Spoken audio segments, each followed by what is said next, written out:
Hoje nós vamos compreender as principais diferenças doutrinais entre o catolicismo romano e o catolicismo ortodoxo. Embora nós professemos a mesma fé apostólica, guardemos os mesmos 7 sacramentos e veneremos os mesmos concílios ecumênicos do primeiro milênio, existem fissuras teológicas somadas a fatos culturais e políticos que proporcionaram ao acontecimento chamado cisma do Oriente, né? Eles dizem cisma do Ocidente em relação a nós, e isso, claro, refletiu também na teologia a teologia de ambas as igrejas. Ora, eu não quero me concentrar sobre as questões históricas, propriamente ditas, as excomunhões do Miguel Celulário, que era patriarca de Constantinopla, ao legado papal e vice-versa. Enfim, o objetivo desse vídeo é falar das diferenças teológicas. Todavia, eu já quero dizer uma coisa de antemão. Falar das diferenças teológicas, no caso da ortodoxia, para nós não soa como algo assim depreciativo, mas temos que ser cientes que existem diferenças, né? A mais profunda é a questão do chamado filioque. Bom, nós dizemos no credo niceno-constantinopolitano, creio no Espírito Santo, que procede do Pai, e no caso da Igreja Católica Romana, nós acrescentamos e do Filho. Esse acréscimo, primeiro aconteceu na Espanha, depois a Igreja de Roma absorveu esse acréscimo. Ele gerou entre nós e a ortodoxia uma polêmica teológica que perdura até os dias de hoje. Nós dizemos na nossa versão do símbolo niceno-constantinopolitano, creio no Espírito Santo, credo no Espírito Santo, ex patre filioque procedit, que procede do Pai, e também filioque, seria melhor traduzido, e também do Filho. No caso do símbolo niceno-constantinopolitano, na versão original, que a Igreja Ortodoxa mantém, sem o acréscimo do filioque, se utiliza ali uma palavra, que é a palavra ekporeusis, que é uma palavra grega que designa uma procedência de uma fonte, né? No caso, eusis fala da essência, né? Ou seja, é uma procedência metafísica em sentido, digamos assim, bem mais unívoco. No caso da palavra latina procedit, não existe uma equivalência, digamos assim, formal entre essas duas palavras. Então, quando nós dizemos assim que o Espírito Santo procede do Pai e do Filho, não significa exatamente a mesma coisa que em grego, quando se diz que o Espírito Santo é originado do Pai, ou ele brota do Pai. E a questão, ela não é uma mera diferença linguística, ela tem um sentido teológico. E que sentido teológico é esse? Nós sabemos que as 3 pessoas da Trindade são eternas. E, na sua eternidade, porém, elas são relações.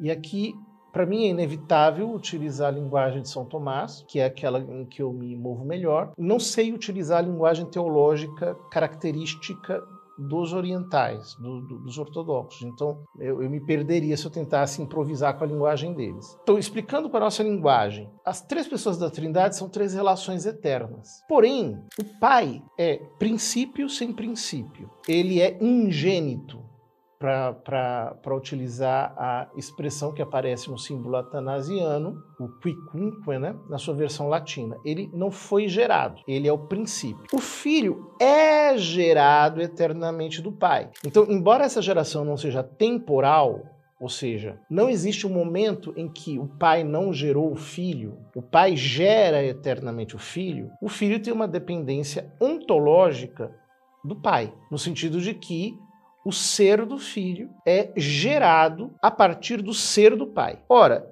é aqui, quando nós vamos falar do Espírito Santo, que pode existir uma ambiguidade. E aqui as nossas teologias, elas tentam fazer um esforço de se compreender mutuamente. Então, quando nós dizemos que o Espírito Santo procede do Pai e do Filho, o ortodoxo tende a entender que nós estamos falando que existem duas fontes na Trindade, que seria uma heresia, porque o Pai é a única fonte na Trindade.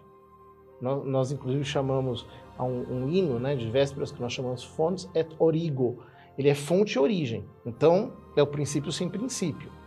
Então, a tendência ortodoxa é enxergar como se nós estivéssemos falando de duas fontes. A resposta católica para essa compreensão ortodoxa será a seguinte: não, nós não estamos falando de duas fontes. Por quê?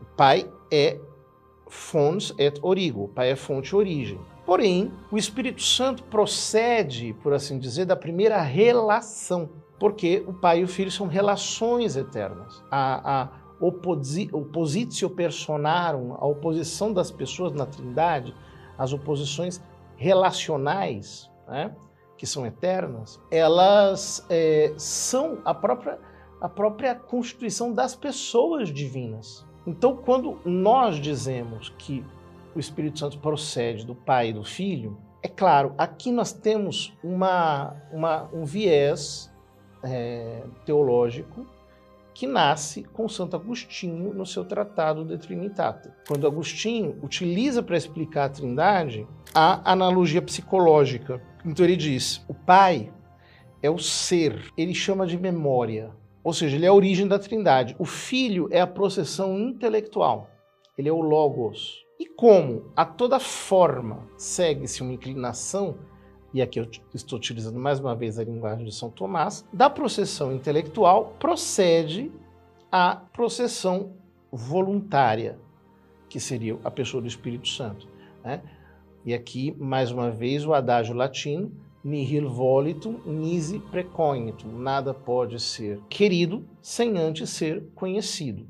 Então é nesse sentido que a segunda processão decorre da primeira, na nossa perspectiva, e, ao mesmo tempo, ela encerra, digamos assim, a completude da Trindade. Não precisaria haver uma quarta processão, porque, como São Tomás explica no De Potência 9.9, então o Pai gera o Filho, ou seja, Deus se conhece, e conhecendo-se, Deus se ama. Então, é como se esse movimento se encerrasse dentro de Deus mesmo. Então não há uma necessidade de uma quarta processão. Os ortodoxos dirão que a analogia psicológica é um pouco racionalista. Ela tenta colocar na Trindade, digamos assim, uma projeção humana e utilizar a linguagem profana para explicar os mistérios divinos. E assim acaba criando uma espécie de excessiva racionalização da Trindade. A teologia ocidental vai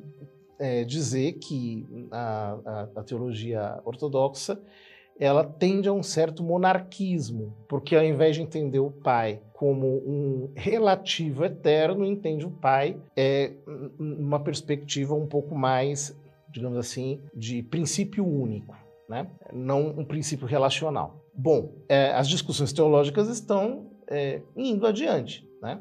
Mas assim, essa diferença existe. A segunda diferença é a doutrina sobre o papado, sobre o primado de jurisdição que tem o Romano Pontífice.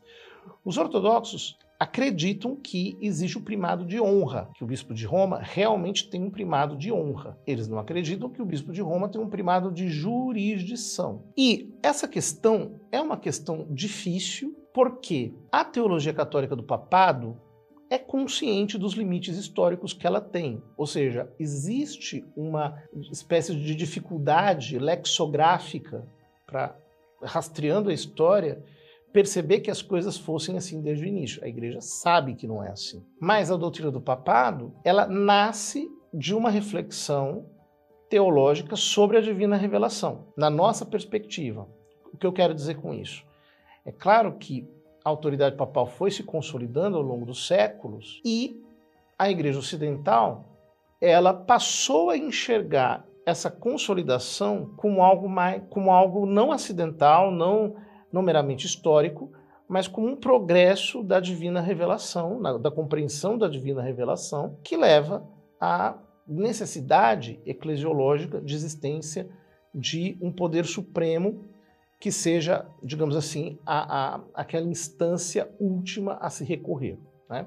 É claro que as igrejas ortodoxas não enxergam a coisa assim, porque elas apreciam e se, digamos, escoram nos 7 primeiros concílios ecumênicos para dizer que no primeiro milênio o governo da igreja era sinodal, não era um governo monárquico sobre toda a igreja. Nisso eles têm razão, não era mesmo, porém, esse primado de honra que havia no primeiro milênio, muitas vezes também se tornou primado de jurisdição, no sentido que a Igreja de Roma interveio em outras igrejas, etc. E a roupagem teológica dessa doutrina vai realmente ser tecida ao longo do tempo, né? Algumas diferenças teológicas, digamos assim, um pouco menores. Primeiro, a doutrina, digamos assim, da escatologia intermediária, a chamada escatologia intermédia sobre o purgatório. Na doutrina católica, o purgatório acabou assumindo uma espécie de teologia da pena pelo pecado, portanto com um corte um pouco jurídico. A ortodoxia entende que nós, quando morremos carregando em nós certas imperfeições, no processo de, digamos, assunção da nossa alma, né, de elevação da nossa alma, existe uma purificação que acontece. Só que essa purificação não é tanto uma purificação judicial, uma purificação no sentido de pena, mas é uma purificação, digamos assim, terapêutica, né? A alma vai perdendo digamos assim, a ferrugem que o pecado deixou.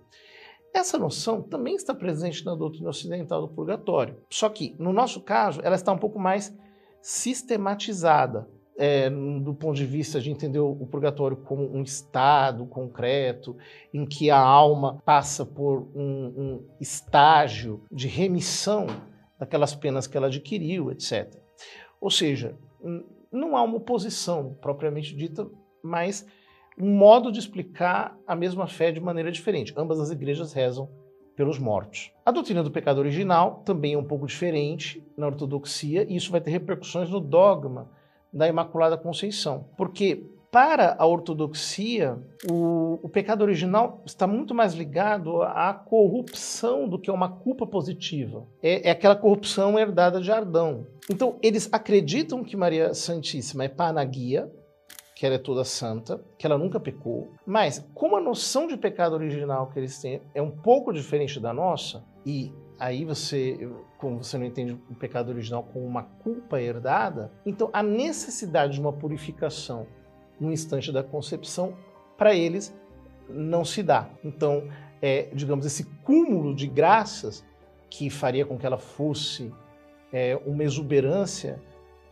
sobrenatural, acontece no momento da encarnação. Para nós, o momento da encarnação é como o transbordamento de outro transbordamento. Mas a Imaculada Conceição, para nós, é necessária, porque a culpa também é herdada, ainda que sem a nossa culpa individual. Depois, há uma diferença também na relação, digamos assim, na compreensão da natureza da graça divina. Para nós, a graça é uma participação criada na vida incriada de Deus, na natureza de Deus. Para os ortodoxos, isso é diferente. Eles entendem que existe a essência divina e existem as energias divinas, aquilo que, digamos assim, seria o que nós podemos dizer Deus para nós, né? Essas energias são incriadas, elas são ações incriadas de Deus. Então veja, para nós isso soa muito mal, porque na nossa teologia Deus é simples, ou seja, não há nada em Deus que não seja Deus, as ações em Deus são Deus. Como existe essa distinção na ortodoxia entre a essência e as energias, que são o próprio Deus, são ações de Deus que são o próprio Deus, mas fora da essência de Deus, então isso depois acabou gerando uma polêmica, por exemplo, dos místicos ocidentais com o exicasmo, com formas de oração oriental, mas que alguns tentaram harmonizar, mais ou menos com sucesso, ao longo da história, mas não chegamos, de fato, há uma síntese. De maneira sumária é isso. Então, essa, no fundo, é a diferença um pouco entre o catolicismo e a ortodoxia.